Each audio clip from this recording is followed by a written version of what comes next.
میری شادی کو ابھی 3 مہینے ہی گزرے تھے کہ میرے شوہر کا انتقال ہو گیا۔ میں نے اپنی عدت کے 4 مہینے اپنے گھر میں گزارے۔ اس کے بعد میرے ماں باپ مجھے لینے کے لیے آ گئے، پر میں ان کے ساتھ نہیں گئی کیونکہ میں ان پر مزید بوجھ نہیں بننا چاہتی تھی، کیونکہ میرے ابا جان کے مالی حالات کچھ ٹھیک نہیں تھے اور انہوں نے بہت ہی مشکل سے میری شادی کروائی تھی۔ میرے سسرال والے اچھے خاصے امیر تھے۔ میری ساس کے صرف 2 ہی بیٹے تھے اور ایک ان کی بیٹی تھی۔ میرے شوہر کے انتقال کے بعد میں چاہتی تھی کہ میری ساس میری شادی میرے دیور کے ساتھ کر دے، جو کہ میرے شوہر سے 2 سال چھوٹا تھا۔ اس لیے میں ان کا دل جیتنے کی بہت کوشش کرتی تھی۔ میں اپنے گھر کا سارا کام خود ہی کرتی تھی اور رات کو سونے سے پہلے اپنی ساس کے پیر بھی دبا دیا کرتی تھی۔ مجھ سے جتنا بھی ہو سکتا تھا میں اپنی ساس کی خدمت کرتی تھی، کیونکہ میں چاہتی تھی کہ وہ ایک بار پھر مجھے اپنی بہو بنا لیں۔ میری ایک نند تھی جو شادی شدہ تھی۔ وہ بہت ہی کم ہمارے گھر آیا کرتی تھی، کیونکہ میری ساس نے اس کی شادی بھی ایک بہت ہی بڑے امیر گھر میں کرتی تھی، اس لیے وہ اپنے میکے میں زیادہ تر آنا پسند نہیں کرتی تھی۔ اس کے گھر میں تو ہمارے گھر سے بھی زیادہ آسائشیں موجود تھیں اور وہ وہاں بہت ہی خوشگوار زندگی گزار رہی تھی۔ پر میری نند جب بھی آتی تھی میں اس کی بہت اچھے سے مہمان نوازی کرتی تھی، اس کی پسند کے سارے کھانے بناتی تھی اور اس کے بچوں کا بھی بہت خیال رکھتی تھی۔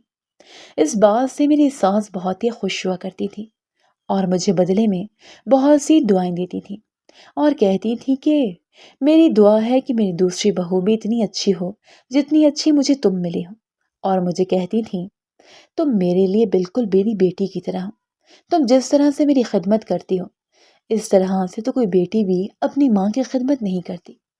میں اپنی ساس کا کسی بھی طرح دل جیتنا چاہتی تھی، کیونکہ ہمارے گھر میں صرف میری ساس کی حکومت چلتی تھی۔ ہر چیز ان کے کہنے پر ہی ہوتی تھی۔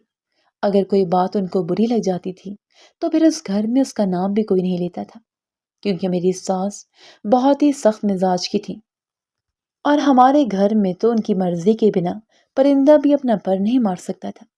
میرے ساس مجھ سے خوش تھے، اس لیے مجھے یقین ہو گیا تھا کہ وہ میرے دیور کا نکاح میرے ساتھ کر دیں گے۔ میرا دیور جو کہ لندن میں ڈاکٹری کر رہا تھا، اس کے واپس آنے میں صرف 3 ہی مہینے رہ گئے تھے اور میں دل ہی دل میں بہت زیادہ خوش ہو رہی تھی کہ ایک بار پھر سے یہ گھر اب میرا ہو جائے گا اور میں اس گھر کی مالکن بن جاؤں گی، کیونکہ میں اپنی پوری زندگی غربت میں گزار کر آئی تھی اور یہاں اگر مجھے پتا چلا تھا کہ زندگی کی آسائشیں کیا ہوتی ہیں، اور میں ابھی اپنے ہاتھوں سے گنوانا نہیں چاہتی تھی، کیونکہ میرا سسرال بہت ہی زیادہ امیر تھا۔ میرے سسر کی زمین تھی جو اسے اپنے باپ دادا سے ورثے میں ملی تھی اور یہ لوگ خاندانی امیر تھے۔ اور میرا دیور بھی مجھے بہت ہی اچھا لگتا تھا، وہ دیکھنے میں بہت ہی خوبصورت تھا۔ میں اسے شادی کر کے بالکل اپنی ساس کی طرح اس گھر پر اپنا روب دبدبا چاہتی تھی، اور مجھے اس بات کا پتہ تھا کہ یہ تبھی ہو سکتا ہے جب میرا دیور مجھ سے شادی کرے گا، کیونکہ میری ساس اور میرے سسر اپنے اس بیٹے کا کہنا اچھا خاصا مانتے تھے اور ہر بات میں اس سے مشورہ کرتے تھے۔ اور جو میرا شوہر تھا وہ دکھنے میں بھی عام شکل و صورت کا تھا اور زیادہ پڑھا لکھا بھی نہیں تھا۔ اس کو اپنے رشتہ داروں میں سے کسی نے بھی رشتہ نہیں دیا تھا۔ یہ اس وجہ سے ہوا تھا کہ جو میرے شوہر تھے ان کو بچپن میں ہی کوئی بیماری ہو گئی تھی اور اس بات کا علم ان کے سارے خاندان والوں کو تھا، پر میری ساس نے میرے ابا سے یہ بات چھپائی تھی کہ ان کو پتا تھا کہ اگر میرے ابا کو پتا چل جائے گا کہ ان کے بیٹے کو بیماری ہے تو وہ کبھی بھی اپنی بیٹی کا رشتہ ان کے ساتھ نہیں کرتے۔ میرے ابا اس بات سے لا علم تھے اور اس طرح سے میں اس گھر میں آ گئی تھی، پر ہونے کو کون ٹال سکتا ہے۔ میری شادی کو بھی 3 ہی مہینے گزرے تھے کہ ان کی طبیعت اچانک ہی خراب ہو گئی۔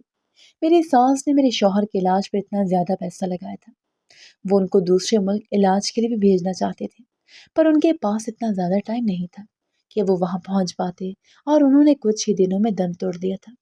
میں نے اپنے شوہر کے انتقال کے بعد بھی 1 سال تک اپنے ساس سسر اور نند کی خدمت کی، اپنے گھر کو اچھے سے سنبھالا، اور اس دن مجھے بہت زیادہ دکھ ہوا جب میری ساس نے کہا کہ میں اپنے چھوٹے بیٹے کے لیے اب لڑکی ڈھونڈوں گی اور اس کی اب شادی کر دوں گی۔ میں دل ہی دل میں یہ سوچ رہی تھی کہ وہ جو دن رات ان کے آگے نوکرانی بنی پھرتی ہوں، میری تو ساری محنت پر پانی پھر جائے گا، اور میں ایسا ہرگز نہیں ہونے دینا چاہتی تھی۔ ایک دن میں اور میری ساس ہمارے شہر کی مشہور درگاہ بی بی پاک دامن پر گئے تھے، کیونکہ میری ساس ہر جمعرات کو بی بی پاک دامن کی درگاہ پر جاتی تھی۔ ہم جیسے ہی وہاں پر پہنچے تو وہاں پر ایک نوجوان لڑکی بھکارن بیٹھی تھی، جو کہ نارمل نہ تھی۔ اسے دیکھ کر میری ساس بہت ہی پریشان ہو گئی اور اس کے ساتھ جا کر بیٹھ گئی اور اس سے پوچھنے لگی کہ تم نابینا کیسے ہو گئی اور یہاں پر کیا کر رہی ہو؟ میری ساس اس سے پوچھنے لگی کہ تم اب کہاں پر رہتی ہو؟ میری ساس اس طرح سے باتیں کر رہی تھیں اس کے ساتھ جیسے وہ اس کو بہت ہی پہلے سے جانتی ہوں، اور اس بات پر میں حیران ہو رہی تھی کہ میری ساس بھکارن کے ساتھ کیسے جا کر بیٹھ گئی ہیں اور وہ اس کو کس طرح سے جانتے ہیں۔ میری ساس اس کو دیکھ کر اسے معافی مانگ رہی تھی اور اس کو اپنے ساتھ چلنے کے لیے کہہ رہی تھی۔ وہ بھکارن لڑکی میری ساس کو کہہ رہی تھی کہ میں آپ کے ساتھ ہرگز نہیں چلوں گی، میرے ساتھ جو کچھ بھی ہوا ہے وہ صرف آپ ہی کی وجہ سے ہوا ہے اور اس کے لیے میں آپ کو کبھی بھی معاف نہیں کروں گی۔ میری ساس اب اس سے رو رو کر معافیاں مانگ رہی تھی اور اس کو یہ کہہ رہی تھی کہ جیسا تم چاہتی تھی اب بالکل ویسا ہی ہوگا، اب تمہارے دل کی خواہش اور تمہاری تمنا پوری ہو جائے گی، بس تم صرف میرے ساتھ چلو۔ اور میری ساس اس اندھی بھکارن کو اپنے ساتھ اپنے گھر لے کر آ گئی۔ میں نے جب اپنی ساس سے یہ سوال کیا کہ امی جان، آپ اس بھکارن کو اپنے ساتھ گھر کیوں لے کر آئی ہیں اور یہ کون ہے، تو میری ساس نے مجھے صرف اتنا بتایا کہ میں اس کی شادی اپنے بیٹے ہمدان سے کروں گی۔ میری ساس کی یہ بات سن کر میری تو پیروں تلے سے زمین ہی نکل گئی، کیونکہ میں نے جتنے بھی خواب دیکھے تھے میرے سارے خواب مجھے چکنا چور ہوتے نظر آ رہے تھے۔ میری ساس نے مجھے یہ بات بتا کر آگے سے بول دیا کہ اس بارے میں مزید مجھ سے اب کوئی بھی سوال نہیں کرے گا۔ مجھے تو میری ساس کی اس بات پر حیرانگی ہو رہی تھی کہ وہ ایک اندھی لڑکی سے جو کہ بھکارن ہے اپنے ڈاکٹر بیٹے کی شادی کیسے کر سکتے ہیں، اور مجھے یہ بھی لگ رہا تھا کہ میرا دیور تو اسے دیکھ کر اسی وقت ٹھکرا دے گا، کیونکہ وہ لندن سے پڑھ کر آ رہا تھا اور اس کی پسند بھی کوئی اچھی خاصی ہو سکتی ہے۔ وہ ایک بھکارن اور اندھی لڑکی سے کیسے شادی کرے گا؟ مجھے تو میری ساس کی سوچ پر ہی حیرت ہو رہی تھی۔ کچھ ہی دنوں میں میرا دیور واپس آ گیا اور میری ساس نے شادی کی تیاریاں شروع کر دی۔ میری ساس نے میرے دیور کو شادی کے بارے میں بتا دیا تھا، لیکن یہ نہیں بتایا تھا کہ اس نے اس کے لیے جس لڑکی کا انتخاب کیا ہے وہ لڑکی اندھی ہے۔ میں نے بہت ہی کوشش کی تھی کہ اپنے دیور کو کسی طرح سے یہ بات بتا سکوں کہ آپ کی ماں نے ایک بھکارن لڑکی چنی آپ کے لیے، اور میری ساس نے سختی سے منع کر دیا تھا کہ ہمدان کو اس بات کے بارے میں پتہ نہیں لگنا چاہیے کہ اس کی شادی کس کے ساتھ ہو رہی ہے۔ جب نکاح کا وقت ہو گیا اور میرا دیور اس لڑکی کو دیکھ کر بہت زیادہ خوش ہوا، تو میں یہ دیکھ کر حیران ہونے لگی کہ آخر میرا دیور اتنا خوش کیوں ہے؟ ایک اندھی لڑکی اس کی بیوی بننے جا رہی ہے اور وہ پھر بھی بہت زیادہ خوش ہے۔ میری پریشانی میں مزید اضافہ ہوتا جا رہا تھا، کیونکہ مجھے کچھ بھی سمجھ میں نہیں آ رہا تھا۔ میرے دیور کا اس اندھی لڑکی کے ساتھ نکاح ہو گیا اور میری آنکھوں کے سامنے وہ اپنی بیوی کا ہاتھ پکڑ کر اپنے کمرے میں چلا گیا اور میرے سارے خواب دھرے کے دھرے رہ گئے۔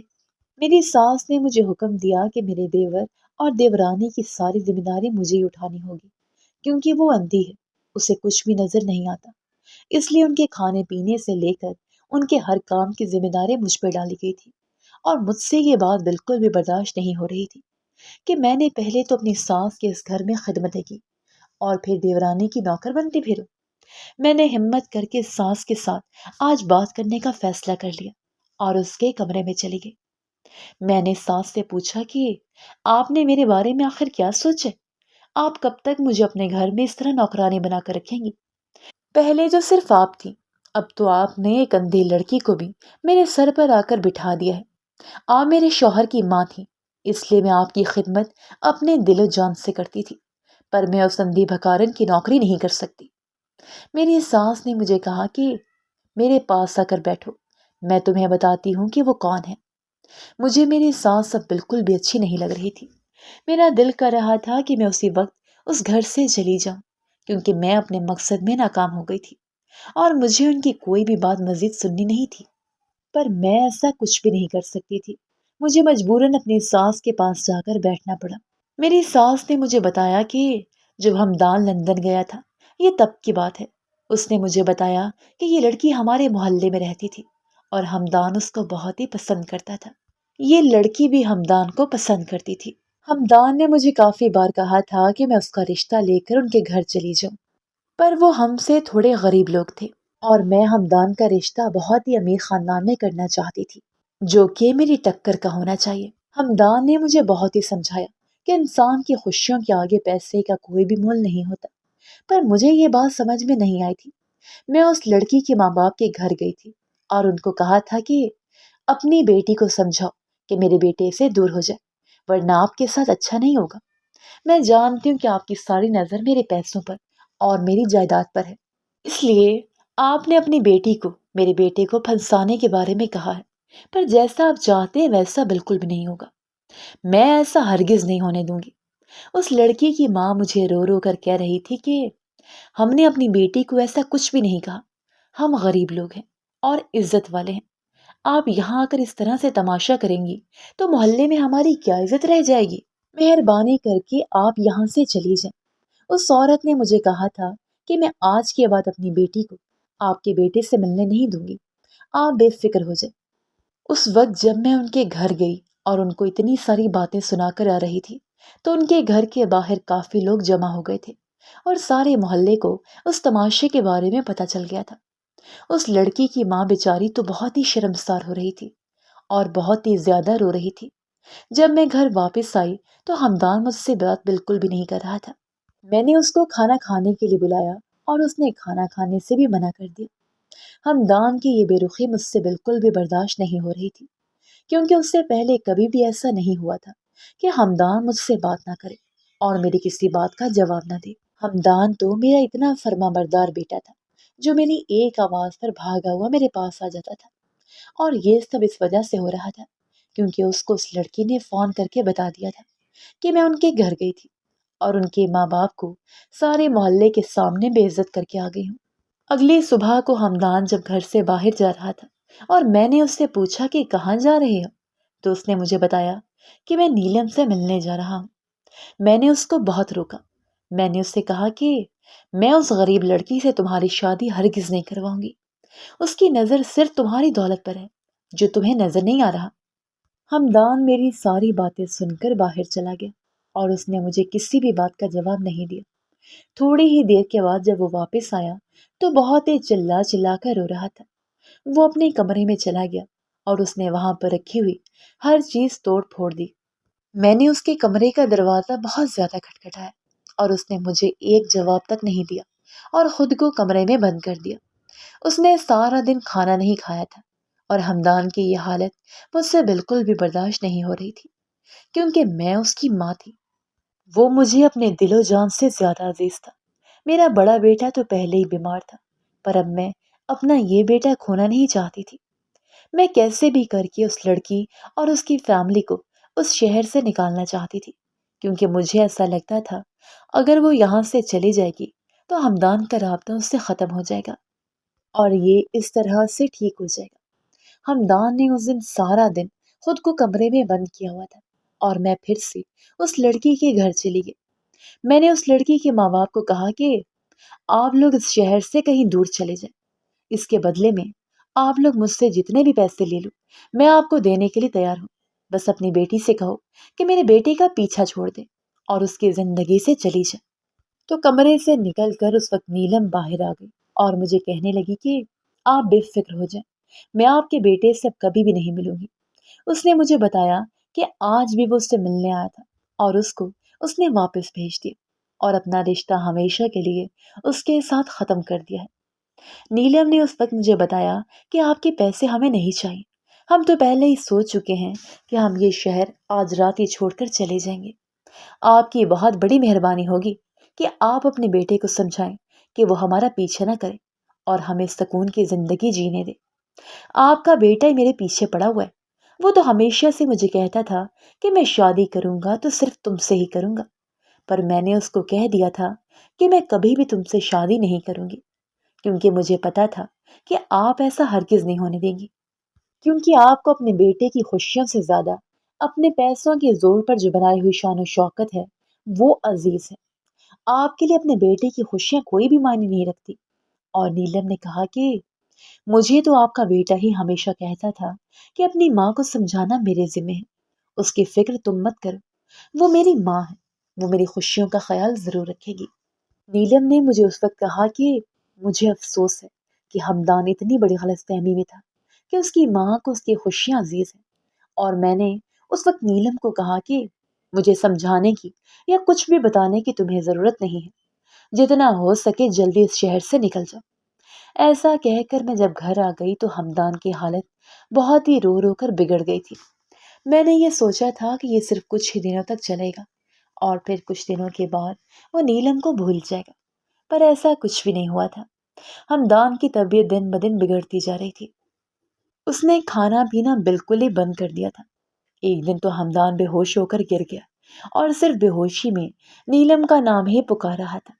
اس دن مجھے تھوڑا احساس ہوا تھا کہ کاش میں نیلم کے ساتھ اس کی شادی کر دیتی تو شاید آج میرے بیٹے کی یہ حالت تو نہ ہوتی۔ اس دن میرا بیٹا ہسپتال میں داخل تھا۔ جس دن ہمدان کو تھوڑا ہوش آیا تھا اس دن وہ مجھے رو رو کر کہہ رہا تھا کہ امی مجھے نیلم کے پاس جانا ہے، خدا کے واسطے مجھے نیلم سے ملوا دے، ایک بار ملوا دے، وہ مجھ سے ملنا نہیں چاہتی۔ ہمدان نے مجھے کہا کہ وہ اس سے ملنے بھی گیا تھا اور اس نے اپنا ہر رشتہ اس کے ساتھ ختم کر دیا ہے اور اس سے ملنے سے انکار کر رہی ہے۔ ہمدان کو کیا خبر تھی کہ میں نے اس کو اس شہر سے نکال دیا ہے۔ یہ تو اس دن کی بات کر رہا تھا جس دن وہ اس سے ملنے گیا تھا، اس کے بعد تو وہ لوگ تو شہر ہی چھوڑ کر چلے گئے تھے۔ میں نے ہمدان کو کہا کہ بیٹا تم ٹھیک ہو جاؤ، جیسے ہی تم ٹھیک ہو جاؤ گے میں تمہارا رشتہ لے کر اس لڑکی کے گھر چلی جاؤں گی۔ میں تم سے وعدہ کرتی ہوں میں نیلم کی شادی تمہارے ساتھ کرواؤں گی۔ یہ خبر سننے کے بعد ہمدان سنبھلنے لگا اور کچھ ہی دنوں میں وہ بالکل ٹھیک ہو گیا۔ جب ہم گھر واپس آ گئے تو ہمدان پھر سے نیلم سے ملنے گیا اور بہت ہی مایوس ہو کر گھر واپس آئے۔ ہمدان نے مجھے آ کر بتایا کہ امی اب تو آپ بھی راضی ہو گئی تھی کہ میری شادی آپ نیلم سے کروائیں گی، پر پتہ نہیں کیوں نیلم اور اس کے گھر والے یہ شہر چھوڑ کر کہاں چلے گئے ہیں۔ ان کا تو نمبر بھی بن جا رہا ہے، اب میں ان کو کہاں ڈھونڈوں گا؟ پتہ نہیں وہ لوگ کہاں چلے گئے ہیں۔ اس محلے میں کافی لوگوں سے پوچھا ہے پر کسی کو بھی پتہ نہیں کہ وہ لوگ آخر کہاں گئے ہیں۔ پھر میں نے ہمدان کو کچھ بھی نہیں بتایا کہ وہ لوگ میرے ہی کہنے پر یہ شہر چھوڑ کر چلے گئے ہیں، کیونکہ جانتی تو میں نہیں تھی کہ وہ لوگ آخر کہاں گئے ہیں۔ ہمدان نے پورے 6 مہینے نیلم کو تلاش کیا پر وہ اس کو کہیں بھی نہیں ملی۔ آخر مایوس ہو کر ہمدان کو یہ بات قبول کرنی ہی پڑی کہ اب وہ اس کو کہیں بھی نہیں ملے گی۔ ہمدان نے یہ فیصلہ کیا کہ وہ یہ ملک چھوڑ کر چلا جائے گا اور کبھی بھی واپس نہیں آئے گا۔ ہمدان کا یہ فیصلہ سن کر میں بہت ہی اداس ہو گئی اور اپنے کیے پر بہت ہی پچھتانے لگی کہ میں نے آخر ایسا کیوں کیا۔ اگر اس کی شادی نیلم کے ساتھ کروا دیتی تو کم سے کم میرا بیٹا میری آنکھوں کے سامنے رہتا اور یہ ملک چھوڑ کر وہ کبھی بھی نہ جاتا۔ ہمدان کو میں نے سمجھانے کی بہت ہی کوشش کی، اس کو روکنے کی بہت کوشش کی، پر اس نے میری ایک بات بھی نہیں مانی۔ اس نے مجھے کہا تھا کہ میں نیلم کے بغیر بالکل بھی نہیں رہ سکتا اور اس ملک میں رہ کر مجھے نیلم کی یاد ضرور آئے گی، میرا جینا بہت ہی مشکل ہو گیا ہے۔ یہ ساری باتیں بتا کر ہمدان بہت ہی زیادہ رویا تھا اور میں اپنے کیے پر بہت ہی پچھتاتی تھی کہ میں نے اپنی ضد میں آ کر اپنے بیٹے کی خوشیاں برباد کر دی۔ اگر میں اس کی شادی نیلم کے ساتھ کرتی تو آج وہ کتنا خوش ہوتا۔ اپنے بیٹے کی اس حالت کی ذمہ دار صرف میں ہی تھی، میری وجہ سے اس کی آنکھوں میں اتنے آنسو تھے۔ اس کے بعد ہمدان لندن چلا گیا اور میں نے نیلم کی تلاش جاری رکھی۔ میں نے نیلم کے سارے رشتہ داروں کو بھی کہہ دیا تھا کہ اگر آپ لوگوں کو کبھی بھی نیلم یا اس کے گھر والوں کا کچھ بھی پتہ چلے تو مجھے ضرور بتا دیجیے گا۔ پر عجیب بات تھی کہ کسی کو بھی ان کے بارے میں کچھ پتہ نہیں تھا کہ آخر وہ لوگ گئے کہاں۔ اس کے بعد میں ہر جمعرات کو بی بی پاک دامن کے دربار پر جاتی تھی اور دعا کرتی تھی کہ میرے بیٹے کی خوشیاں مجھے واپس کر دیں اور اس کو نیلم کے ساتھ ملوا دیں۔ میری دعائیں قبول ہو گئی اور مجھے نیلم بی بی پاک دامن کے دربار پر ہی مل گئی۔ میں نے جب اس کو وہاں پر دیکھا تو میں بہت ہی خوش ہو گئی اور اس کو لے کر اپنے گھر آ گئی۔ نیلم نے مجھے بتایا تھا کہ جس رات وہ لوگ یہ شہر چھوڑ کر گئے تھے تو اسی رات ان کا بہت ہی برا ایکسیڈنٹ ہو گیا تھا اور اس ایکسیڈنٹ میں اس کے ماں باپ دونوں کی موت ہو گئی اور نیلم نابینا ہو گئی۔ یہ بات سن کر میں بہت رونے لگی کیونکہ اس کے ساتھ یہ سب کچھ میری ہی وجہ سے ہوا تھا۔ نہ ہی میں اس کو اس شہر کو چھوڑنے کے لیے کہتی اور نہ ہی اتنا برا ان کے ساتھ حادثہ ہوتا۔ پھر میں نے فیصلہ کر لیا کہ میں کچھ دنوں میں اب بس نیلم کی شادی ہمدان کے ساتھ کر دوں گی۔ ہمدان جیسے ہی واپس آیا تو وہ نیلم کو دیکھ کر بہت ہی خوش ہو گیا۔ ہمدان کو خوش دیکھ کر تو میں بھی اب بے فکر ہو گئی، کیونکہ مجھے ایک پل بھی اپنے زندگی میں سکون محسوس نہیں ہوتا تھا۔ میرے پاس بہت زیادہ پیسہ تھا، میرے پاس زندگی کی ہر آسائش موجود تھی، الحمدللہ، پر ان کی خوشی میرے لیے ان سب چیزوں سے زیادہ تھی۔ میری ساس یہ ساری باتیں مجھے بتا کر بہت ہی زیادہ رو رہی تھی۔ وہ مجھے کہہ رہی تھی کہ بیٹی، مجھے پتا ہے کہ تمہارے دل میں کیا تھا اور تم کیا چاہتی تھی، اور میں مجبور تھی، میں ویسا کبھی بھی نہیں کر سکتی تھی جیسا تم چاہتی تھی۔ تم میری بیٹی ہو، تم نے جس طرح سے میری خدمت کی ہے اس کا اجر تو تمہیں اللہ پاک ہی دے گا۔ تم جیسا چاہو گی اب میں ویسا ہی کروں گی۔ اگر تم شادی کرنا چاہتی ہو تو مجھے بتا دو، میں تمہارے لیے اچھے سے اچھا رشتہ دے کر تمہاری شادی کسی اونچے خاندان اور امیر خاندان میں کر دوں گی۔ پر ہمدان کی خوشی صرف نیلم کے ساتھ تھی، وہ تمہارے ساتھ کبھی بھی خوشگوار زندگی نہیں گزار سکتا۔